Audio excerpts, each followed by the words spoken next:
What's up? Welcome along to coverage of GP Toronto. Coming at you live from Canada, my friends. Great to have you along as we get stuck into round number 13. Eduardo Sajgalik's in the booth with me. My name's Riley Knight.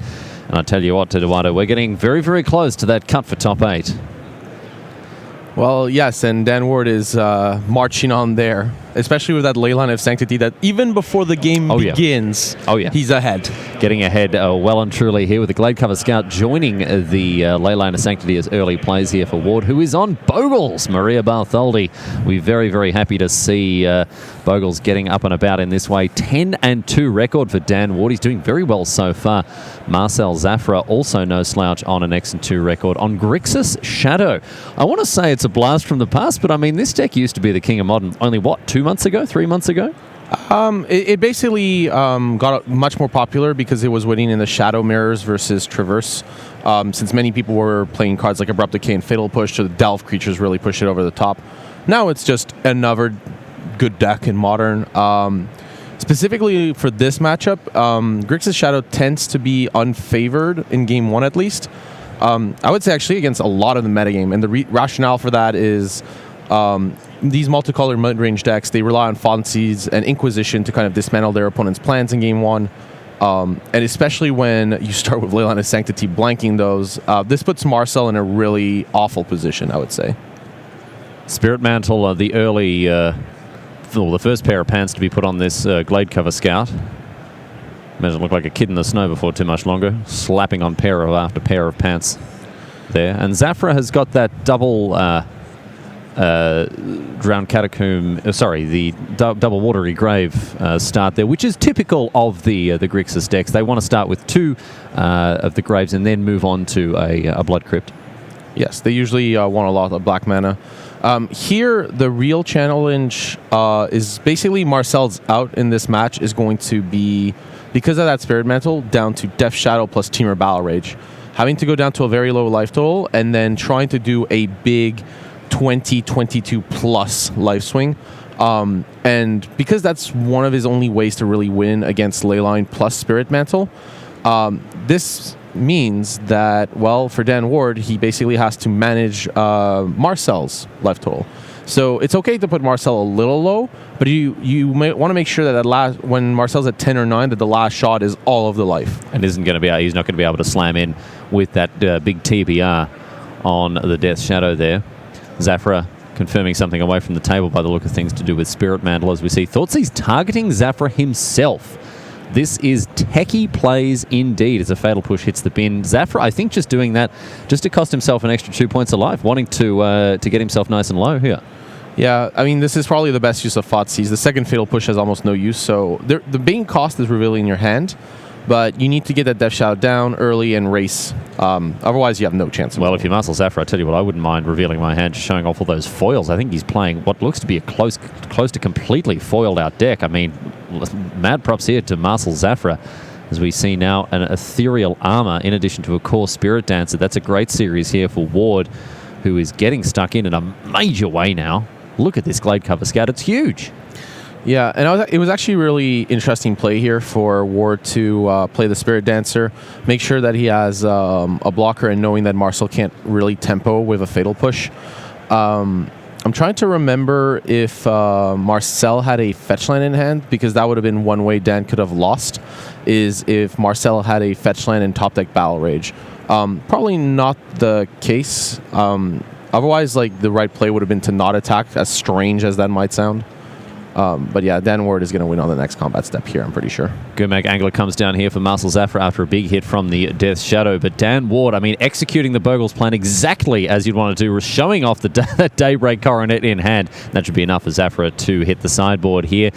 Bogles is a weird deck. Not only and no one know how to pronounce it as Bogles or Bogles, I'm not sure. I'm going to switch between both just to keep both sides of the fence happy today, and also because I've got no idea what I'm doing. But also, let's have a chat about its overall game plan here, Eduardo. This is a deck, is it fair to describe it as a fringe deck? What's this deck about? I mean, you kind of saw it there. Hexproof creature enchantments. That's what the deck's about. Fundamentally, what it actually is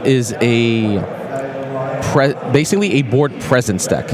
It relies on being powerful in matchups where people are trying to win through the board. So like Burn is an excellent matchup. Affinity is an excellent matchup. Essentially, creature decks are what it preys on. It tends to be weak against decks that go way over the top, like Tron or Ad Nauseam, decks like this that go way over the top. So Bogles is at its best against kind of non-Thoughtseize Liliana fair decks, and it tends to be at its worst against combo and Tron. Eldrazi Tron is a lot easier than Tron, but a card like All Is Dust is a real problem. Okay, well, I was going to ask about sweepers. Surely Bogles is not very good against the supreme verdicts of the format. Is that right? That's actually kind of a myth that needs to be dispelled. Is they have copies of both Spider Umbra and Hyena Umbra, which gives a very old ability called Totem Armor. And Totem Armor, basically, when the creature would be destroyed, you can instead decide to sacrifice the Totem Armor aura. And that protects the Bogles. Exactly, it stays in play. One way to the best way you have, and the reason that the Bogles players play Dryad Arbor in the deck is that essentially Liliana of the Veil, any sacrifice effect really works. There's not many playable sacrifice effects in the format. Liliana of the Veil, though, is by far the most ubiquitous one.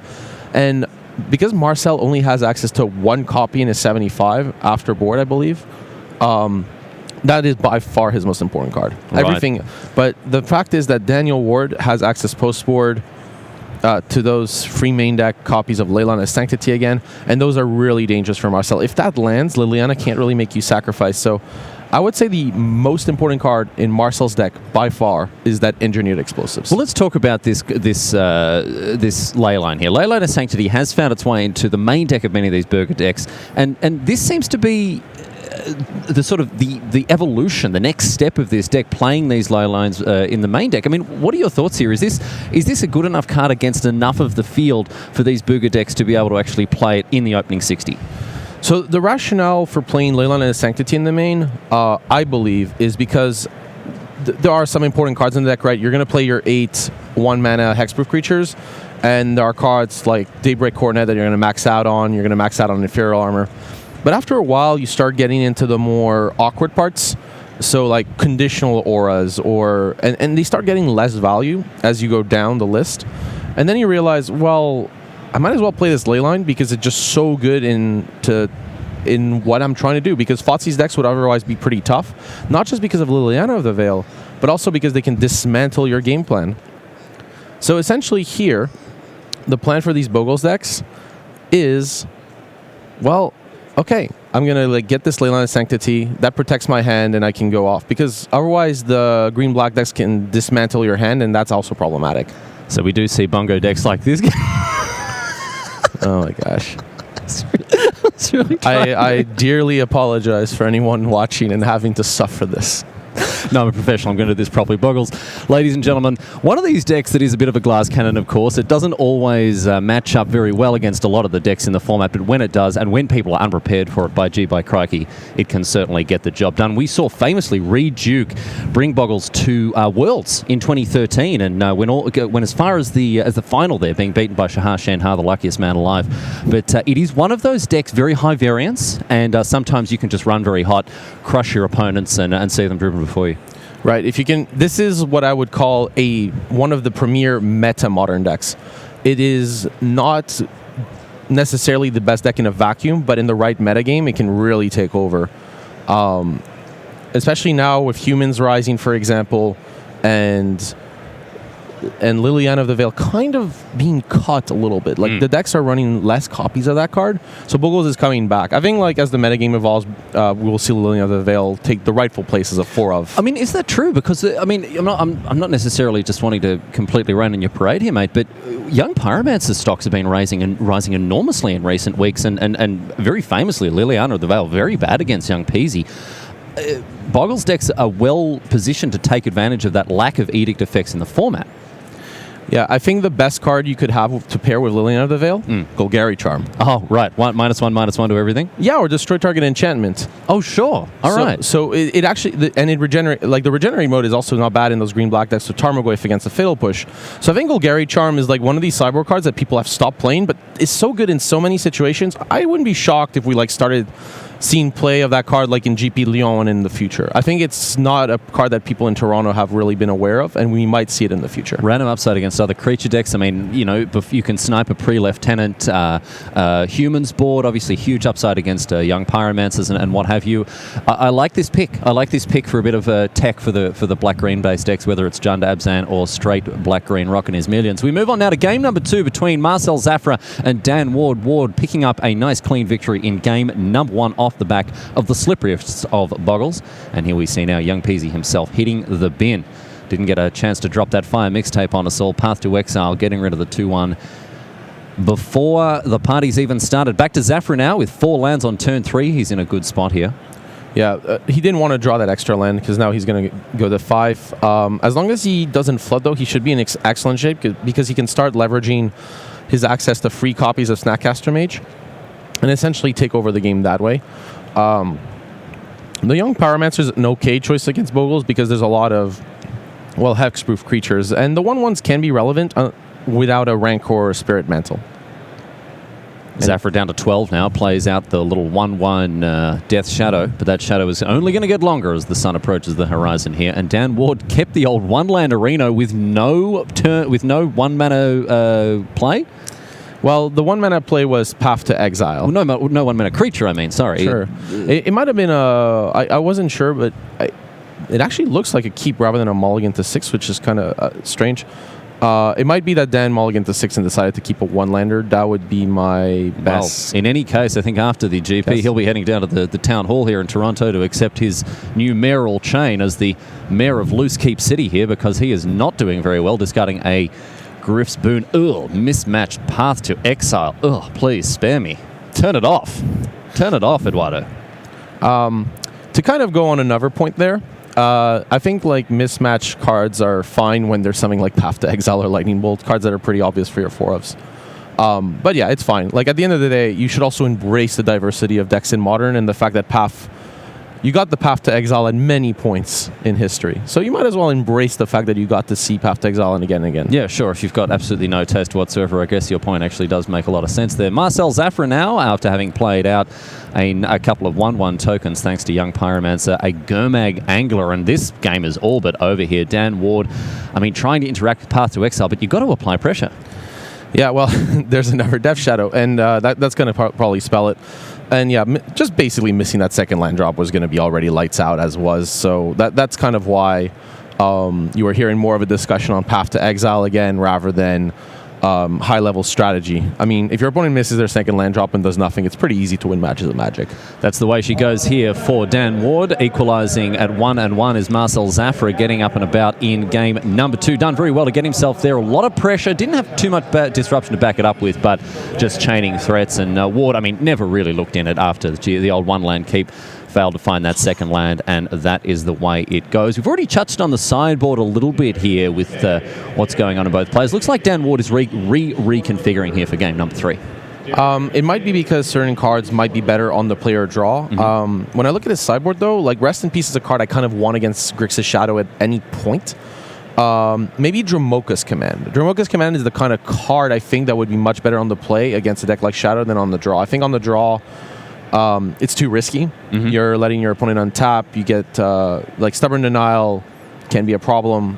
While on the play, you might get a hexproof creature, get an enchantment, and kill an early young Pyromancer or Death Shadow.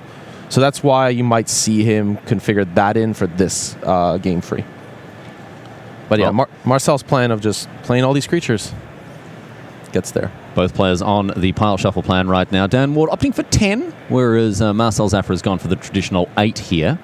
Bit faster action from Ward here as both players finally pop those decks back together, and we're going to get stuck into game number 3 here in MTG Red Zone at GP Toronto. It's great to have you along. My name's Riley Knight. I'm joined, of course, by Captain Canada Eduardo Sajgalik. Eduardo did take the home nation to the World Magic Cup last year, a performance that was, well, I would say unlike the traditional Canadian finish when it comes to the Winter Olympics, at least. You guys certainly taught the Russians at the Olympics a thing or two last night, I hear. Yeah, we had. I think our score at the World Magic Cup was roughly the reverse of the 5-0 score that the Canadian hockey team took. Oh dear! This morning. Oh dear! Oh no! Well, we'll see how Canada's fortunes fare throughout the rest of this year. Of course, at the moment, Pascal Maynard and Alexander Hayne tied for the captaincy of Canada. Eduardo, you've taken a different route, I think. I mean, Eduardo, for those of you who don't know, has represented half of the world's nations at the World Magic Cup. I played against England. No. I team drafted with you at 2013. This is how we met. World Magic Cup when you were captaining England. But this year, of course, Eduardo is going for the captaincy of Atlantis, and I believe you are the points leader for the lost mythical underwater continent right now. That's why I searched for Scantas in the format. Yeah, because you just broke it over your knee. That's right. We've got a Glade Cover Scout opening things up for Dan Ward. Better start for him. Marcel Zafra now under some pressure to find an answer, and it looks like a tricky turn 1 for him. Yeah, when you play Grixis Shadow, you accept that your turns 1 and 2 are going to be extraordinarily complicated, and the complexity actually goes down as the game goes on, which is the reverse of most Magic decks. Here, though, the fact that Dan Ward doesn't have that Leyline of Sanctity, and that Marcel has access to both Inquisition of Kozilek as well as Engineered Explosives, his best answer against the Bogles deck, probably puts Marcel slightly ahead in the situation. I really like EE. I think people should be playing EE more than they are right now. And one of the main reasons for that, I sat down with BBD earlier, and I was saying, mate, you're crushing it with Lantern. What's going on? What are some of the ways to beat this deck? How, we've talked so much about it. What are the cards that you're scared of? And the first one he said is Engineered Explosives, because it fits in more or less every deck in Modern. Yes, and it does a lot of work. I mean, look at how good this Engineered Explosives is potentially going to be down the line. That said, Marcel, I think here the Serum Visions was maybe a little ambitious. He had the access to Inquisition of Kozilek, and that might have been the right line just to see what was going on, trying to disrupt Dan Ward. Since now he's being on the back foot. Like that Ethereal Armor and that Rancor are a lot of damage. Well, he's going to be able to snag a core Spirit Dancer here from Dan Ward, but the damage may already have been done with the deployment of these 2 1-drops. Zafra is going to have to find a way forward here. Engineered Explosives, obviously one of the best ways to get himself back into this game now, and we do see the EE for 1. So TikTok, Dan Ward, are you going to be able to remove this, or is it going to be able to remove your entire board, my friend? Let's have a look and see how things pan out here. 1 white mana. Yeah, that play was a little difficult because he still has access, I believe, to a fetch land in hand. So I don't know about revealing the information regarding the explosives. Well, so like Dan Ward would have played any Umbra that he had, but because of the explosives and Horizon Canopy, Dan would have been able to go Horizon, like seeing the EE go, okay, I really need an Umbra. So instead of playing like say this random other Bogle I drew, my first line or Core Spirit Dancer, my aim is sack the Horizon Canopy and try to get an Umbra. Because the Umbra here, sure, all the enchantments will fall off, but you can choose that the hexproof creature survives the Engineered Explosives, and then the Rancor comes back, and that's still a clock. Start rebuilding, yeah, that's right. And we are going to see, I would have to say, Zafra is absolutely priced into activating this Engineered Explosives here, given the fact that he's on 5 under siege. But that Spirit Umbra is, that Hyena Umbra is pretty important here for Dan Ward, given the fact that critically it keeps his creature around, and Zafra has to find a way to combat that. I can see in his hand he's got a range of options, starting from Thoughtseize and moving on from there, but he's got to activate this Engineered Explosives, and therefore is a little constrained on what his options are. Right. So the options that Marcel has here is he could activate the explosives now and then use a discard spell to get rid of the Rancor, or he could activate it during Dan Ward's combat and then make sure that he takes at least 2 less damage from that Rancor for this turn. So because his discard spell was Thoughtseize and he's at a very low 5, I think the right line here is indeed sack the explosives on attack, take a lot less basically take 1, then take 1 to sack the fetch land to get a black-blue dual land, so going down to 3. And then hopefully, the way you can beat Bogles, even though they enact their game plan, is by having a humongous creature. So, Engineered Explosives activated in response to that Umbra, is that correct? That actually seems pretty strange to me. Yeah. The Rancor comes back before Dan Ward attacks, and the Engineered Explosives would have gotten rid of the Umbra anyways. So this is not quite lethal, but at least destroys the Scalding Tarn in play, and Marcel takes a lot more damage by doing it in this way. So Zafra costing himself a an extra point or two here, unfortunately for him. Dan Ward gets in. And Zafra down to 1 here. So that Scalding Tarn is a Stone Cold Blankski right now. Blood Crypt off the top here for Zafra. Finds a Thoughtseize. Yeah, Zafra's out is down to Death Shadow or bust. If he has Death Shadow, he's in the game. If he doesn't, he's out. And off the top, it looks like it was a Thoughtseize. Another card he doesn't want to see here. Is that a Thoughtseize there? Very difficult to tell. I think he had a Thoughtseize before, and he drew another one here, but it doesn't look like I see the card Death Shadow, so that's going to call it. And that is it there for Marcel Zafra, down to 10-3 and out of top 8 contention. Dan Ward. The Bogles deck continues its onslaught of this tournament, and Ward is propelling himself closer and closer, ever closer. A shark circling the prey here at that top 8 appearance. I know fans of the archetype around the world will be very, very pleased to see that happening. But right now it's time to head back to our 11-1 table and look at this. Black-Red Hollow won the talk of the tournament from last week in Bilbao up against Elves. Bertrand Joseph-Pare. We checked in with him earlier in the tournament, you and I, Eduardo. He's doing very well then, and he's doing very well now. Talk us through this Elves deck. It's not something we see very often. Sure. So Elves is essentially, I call it, of the class of the creature combo decks, and most of those play Collected Company and Court of Calling. So they basically aim to develop some early mana creatures, and in the late game use the power of Collected Company or Court of Calling to add selection and card advantage to make up for the lost cards because you're playing these mana creatures. So usually decks that play mana creatures need to go over the top in some fashion, and that's their way of doing it. The way this Elf deck operates is it has the Devoted Druid plus Vizier of Remedies combo. So Devoted Druid is a 2-mana 0/2 that in normal Magic would add 2 green, potentially. So it adds green, and you can untap it with a -1/-1 counter to make it add a second. But with Vizier of Remedies, it just turns into untap. Yeah. So you you don't have essentially no cost to pay. Exactly. So what happens then is, well, you get infinite mana, and with that you have Isuri Renegade Leader, and all your elves have infinite power and trample. So that's pretty good. But the nice thing about this Elves deck is it doesn't require the combo. You can just be a mid-range Isuri deck, essentially. Here. You can essentially play Isuri Renegade Leader to help your army, and then you have so many mana creatures between Elvish Archdruid adds tons of mana. Devoted Druid with Isuri basically costs 2 to activate its 5 mana ability, since you're giving +3/+3. And yeah, that's what the deck essentially does, is it can play kind of a creature aggro plan rather than just combo. Hollow One, on the other hand, we all saw this in the hands of many of the best players in the world out of Japan last week at the Pro Tour Rivals of Ixalan in Bilbao, including a top 8 performance here. Team Musashi brought this deck to get it done, and I tell you what, it almost went the whole way here. Black-Red Hollow One, a deck that, adds a little bit of variance and randomness to this game of Magic. We don't see random effects very often in Magic, but gee, we get some exciting moments when it does come about. Cards like Goblin Law, cards like Burning Inquiry, in order to propel out Hollow Ones as early as turn 1, in multiples in some instances. Right now looks like Murphy is on the plan B here with Flameblade Adept, and also plan C with Bloodghast and Flamewake Phoenix out of the bin here. But all the same, doesn't matter how you chop up those beats, they're still going to hurt, and Joseph-Pare down to 14. Right. So because Justin is down to 1 card in hand, which Bertrand can probably estimate is going to be a spell because of that Faithless Looting, Bertrand's plan here is, what am I aiming for? It's going to be probably quite difficult to actually combo, so I'm probably aiming for value since I have access to 6 mana this turn. So probably Bertrand's plan here is develop my board as best as I can, and then start trading off with those Flameblade Adepts so that Justin is left with no threats. Essentially, something like an Elvish Archdruid means that the Bloodghast would no longer really be able to attack because you can make your Dwynen's Elite a free.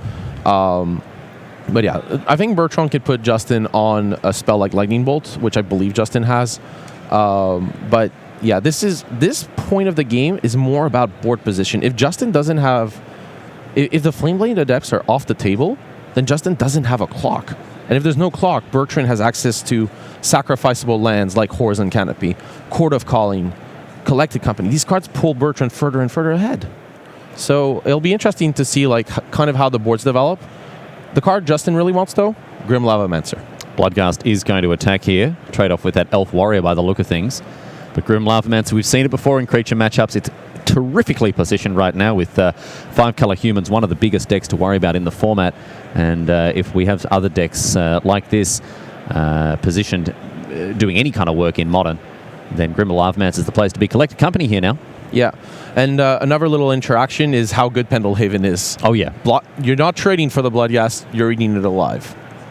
The little elf eats the vampire spirit. Yeah, a truly horrendous flavor interaction here, but that's the power of the Pendelhaven. So Collected Company, looks like we're going to see an Aziri Renegade leader in addition to an Elvish Archdruid. That is about as much value as you can get from that card. That is a lot of power right there. Yeah, that's huge. Yeah, and now Justin is like, okay, what do I deal with here? But because of the extra green mana, he's basically forced to kill Aziri now before it gets out of hand.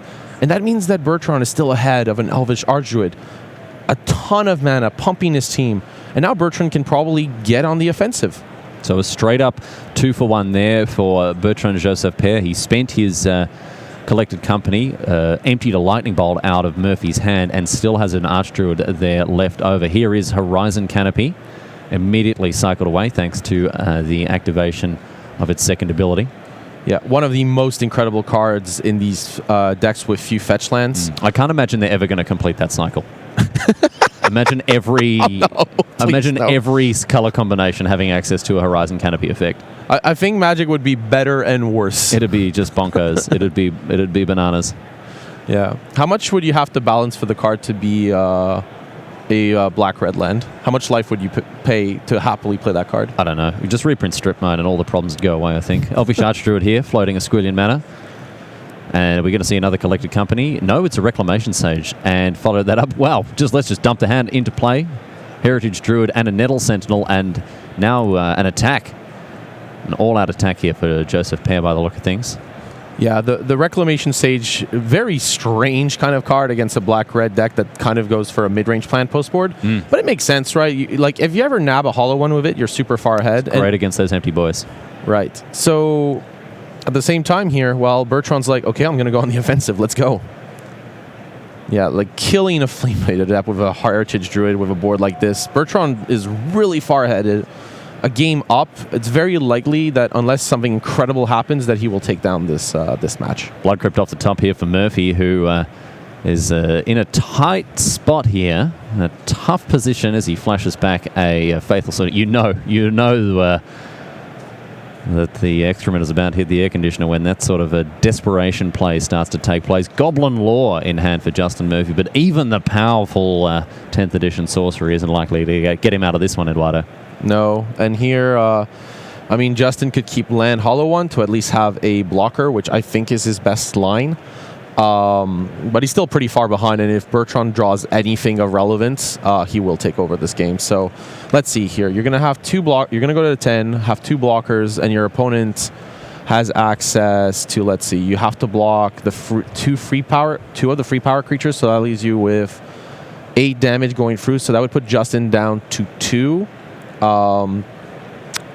So he would be able to block the Archdruid instead and go down to 1 instead. But I would say that if Bertrand attacks the next 2 turns, he probably just wins as long as he doesn't draw total air. Hollow One coming down for just 1 mana after that Faithless Looting there. Murphy shocking himself with the Blood Crypt. He is Hellbent, or excuse me, for our more conservative-minded listeners, he is Heckbent here. Although Heckbent, I think, has come to mean having 1 card in hand, right? I'm trying to think of like if it was what the R&D term is, but yeah, they have a specific term for it. But this is it, the Archdruid off the top, and he takes it down. That's enough there for Joseph-Pare to get across the line in game number 2. A clean straight sets victory for him, a clean sweep of that match. Justin Murphy drops to 11-2. Not out of it yet, however. Let's be very clear about this. At 11-2, still very much alive for the top 8. We'll see how things go for him. But Bertrand Joseph-Pare sitting pretty at X&1. But that's going to do it for our live coverage of round number 13. We've got to go to a break on the other side of a time war coming your way as we close out of the coverage of round number 13. So stick with us. We'll see you back at GP Toronto in just a few moments.